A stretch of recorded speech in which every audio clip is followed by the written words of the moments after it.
মার্কিন president Donald Trump ইস্পাত ও অ্যালুমিনিয়ামের উপর শুল্ক 25% থেকে 50% উন্নীত করার সিদ্ধান্ত কার্যকর করেছেন গত 4 জুন থেকে।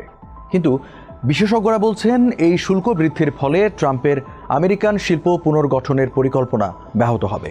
বিদেশি বাণিজ্য ও অংশীদারদের সঙ্গে চলমান আলোচনা জটিল হয়ে উঠবে এবং এই খাতের দীর্ঘদিনের মৌলিক সমস্যাগুলোর কোনো সমাধান হবে না, যা যুগের পর যুগ ধরে বৈশ্বিক ইস্পাত শিল্পে বিরাজমান।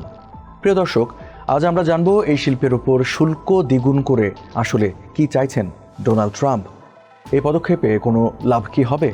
চলুন শুরু করা যাক। আপনাদের সঙ্গে আছে আমি রঞ্জু ইফতেখার। ট্রাম্পের দিক থেকে এই শুল্কের একটি সুবিধা হলো এটি শুধু ঘরোয়া শিল্পকে সুবিধা দেবে না, বরং এমন একটি আইনগত ভিত্তির উপর দাঁড়িয়ে আছে যা আদালত সম্প্রতি বাতিল করে দিয়েছিল।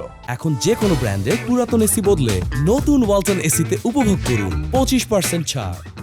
এ কারণেই ট্রাম্প এখন আগের পরীক্ষা নিরীক্ষা করা কিছু আইনি পথের দিকে ঝুঁকছেন, যেমন সেকশন 232 কর্তৃত্ব, যা 1962 সালের ট্রেড এক্সপানশন অ্যাক্ট থেকে এসেছে।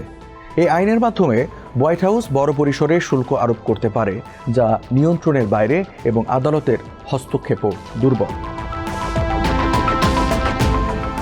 ট্রাম্প তার নির্বাহী আদেশে বলেছেন এই আমদানি জাতীয় নিরাপত্তাকে ক্ষতিগ্রস্ত করতে পারে, তাই দ্বিগুণ শুল্ক আরোপ প্রয়োজন। তিনি আরও বলেন, এই নতুন শুল্ক ব্যবস্থা বিদেশি দেশগুলো যেগুলো এখনও সস্তায় ইস্পাত ও অ্যালুমিনিয়াম মার্কিন বাজারে ঢালছে তাদের রুখে দিতে আরও কার্যকর হবে এবং এর ফলে দেশের ইস্পাত কারখানাগুলো আবার সচল হবে।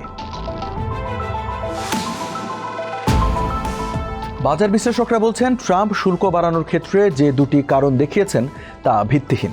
কারণ যুক্তরাষ্ট্রে ইস্পাত আমদানি বাস্তবে গত বছর কমেছে, এমনকি তার প্রথম দফা শুল্ক আরোপের পরও। একই সঙ্গে মার্কিন ইস্পাত কারখানাগুলো এখন আগের চেয়ে বেশি উৎপাদন করছে। আন্তর্জাতিক বাণিজ্য আইনজীবী ও ক্যাটো ইনস্টিটিউটের গবেষক স্কট লিন্সিকম বলেন, ট্রাম্পের যুক্তিগুলো খুব একটা অর্থবহ নয়, কিন্তু আমরা বুঝতে পারছি সেকশন 232 ব্যবহার করলে তার যুক্তি দিতে হয় না। ট্রাম্প আগের প্রেসিডেন্টদের মতো ইস্পাত শিল্পের প্রতি এক ধরনের সংরক্ষণবাদী দুর্বলতা পোষণ করেন।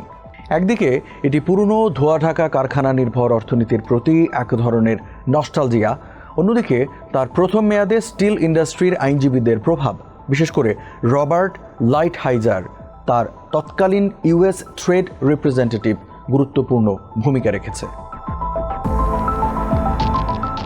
ট্রাম্প সবসময় অর্থনৈতিক নিরাপত্তাকে জাতীয় নিরাপত্তার অংশ হিসেবে দেখেন, তাই কানাডার কাঠ বা মেক্সিকোর গাড়ির ইস্পাতের মতো তুচ্ছ জিনিসেও এখন জাতীয় নিরাপত্তার নামে তদন্ত চলছে। লিন্সিকম বলেন, এই ঘটনাগুলো কেবল দেখায় কতটা সীমাহীনভাবে সেকশন 232 প্রয়োগ করা যায়। তারা যে কোনো কিছুকে জাতীয় নিরাপত্তার হুমকি ঘোষণা করতে পারে এবং আদালত সাধারণত এতে হস্তক্ষেপ করে না। সবচেয়ে বড় সমস্যা হচ্ছে এই শুল্ক ব্যবস্থা এমন একটি সমস্যার সমাধানে এসেছে যা বাস্তবে নেই, অথচ একটি বাস্তব সংকটকে উপেক্ষা করছে। তা হলো চীনের এবং ভবিষ্যতে ভারতের বিপুল পরিমাণ স্টিল উৎপাদনের অতিরিক্ত ক্ষমতা। আরেকটি সমস্যা হলো এই শুল্ক শুধু কাঁচা ইস্পাত নয়, বরং ইস্পাত দিয়ে তৈরি সব পণ্যকেই নিশানা করছে, যার ফলে যুক্তরাষ্ট্রের ব্যবসাগুলো যেগুলো ইস্পাত ব্যবহার করে তাদের খরচ বেড়ে যাচ্ছে। তারা আগেই ইউরোপ বা চীনের প্রতিদ্বন্দ্বীদের চেয়ে বেশি দাম নিচ্ছিল। ইস্পাত ও অ্যালুমিনিয়ামের দাম যুক্তরাষ্ট্রে বেড়েই চলেছে ট্রাম্পের শুল্কের কারণে, যার ফলে ছোট বড় ব্যবসা যারা গার্ডার, পাইপ, প্লেট, পেরেক কিংবা টিন ফয়েল ব্যবহার করে তাদের প্রতিযোগিতা সক্ষমতা হ্রাস পাচ্ছে। অর্থনীতিবিদরা এখনও হিসাব করছেন এই শুল্ক ব্যবস্থা কত হাজার চাকরি হারানোর কারণ হয়েছে। যদিও ট্রাম্পের দাবি এই শুল্ক পুরনো শিল্প যেমন গাড়ি, জাহাজ বা শিপইয়ার্ড খাতকে চাঙা করবে, বাস্তবে হচ্ছে উল্টোটা। প্রথম ধাক্কা পড়বে তেল ও গ্যাস শিল্পে, যেটি ট্রাম্পের আরেকটি পছন্দের খাত। তবে তার ট্রেড শুল্কের প্রভাবে তেলের দাম পড়ে যাওয়ায় খনন কাজ আগেই অনিশ্চয়তার মধ্যে পড়েছে। সিআরইউ গ্রুপের প্রধান স্টিল বিশ্লেষক জস স্পোর্টস বলেন, আমদানিকৃত পাইপ, টিউব ও কেসিংয়ের ওপর যুক্তরাষ্ট্রের তেল ও গ্যাস খাত নির্ভরশীল। এই খাতে ব্যবহৃত স্টিলের প্রায় অর্ধেকই আমদানি করা হয়। এই সরঞ্জামগুলো দেশে উৎপাদন করা সহজ নয়। শুল্ক বাড়িয়ে তা সম্ভব না, কারণ এসব পণ্যের চাহিদা প্রায় অপরিবর্তনীয়। একই কথা গাড়ি ও জাহাজ তৈরির ক্ষেত্রেও প্রযোজ্য, যেখানে প্রচুর পরিমাণে উচ্চমানের বিশেষায়িত ইস্পাত লাগে। জাহাজ নির্মাণে দীর্ঘমেয়াদী চুক্তির অভাব এবং গাড়ির স্টিলের গুণগত মান নিশ্চিত করতে বহু বছরের বিনিয়োগ দরকার। এসব সিদ্ধান্ত কোনো এক শুল্ক বৃদ্ধির ঘোষণায় পরিবর্তন হয় না। ট্রাম্প যখন এই শুল্ক আরোপ করলেন, তখন তিনি শত শত সম্ভাব্য বাণিজ্য অংশীদারদের সঙ্গে আলোচনা চালাচ্ছেন, যাদের অনেকে হতবাক হয়ে পড়েছেন এবং এখন তারা কৌশল পরিবর্তন করছে। মেক্সিকো পাল্টা শুল্কের হুমকি দিয়েছে। কানাডা পরিস্থিতি বুঝে ব্যবস্থা নিতে প্রস্তুত। যুক্তরাজ্য, যারা যুক্তরাষ্ট্রের সঙ্গে ভবিষ্যৎ বাণিজ্য আলোচনা নিয়ে প্রাথমিক সমঝোতায় পৌঁছেছে, তারাও এই শুল্ক নিয়ে উদ্বিগ্ন, কারণ অনেক ব্রিটিশ স্টিল কোম্পানি আসলে ভারতীয় মালিকানাধীন। ইউরোপীয় ইউনিয়ন প্রথম রাউন্ডের শুল্কে প্রতিক্রিয়া না দেখালেও এখন আবার প্রতিশোধমূলক শুল্ক ব্যবস্থার প্রস্তুতি নিচ্ছে।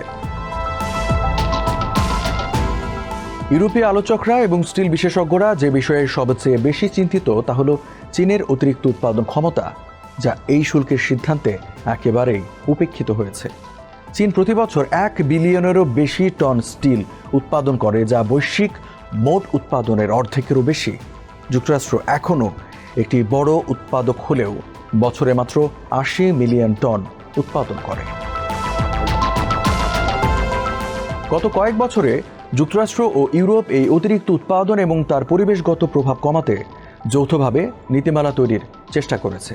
কিন্তু এখন ইউরোপীয় বাণিজ্য বিশেষজ্ঞ এবং মার্কিন পরিবেশবিদদের হতাশ করে এই উদ্যোগ পিছিয়ে পড়েছে, আর একের পর এক নতুন শুল্ক দেওয়াল তৈরি হচ্ছে।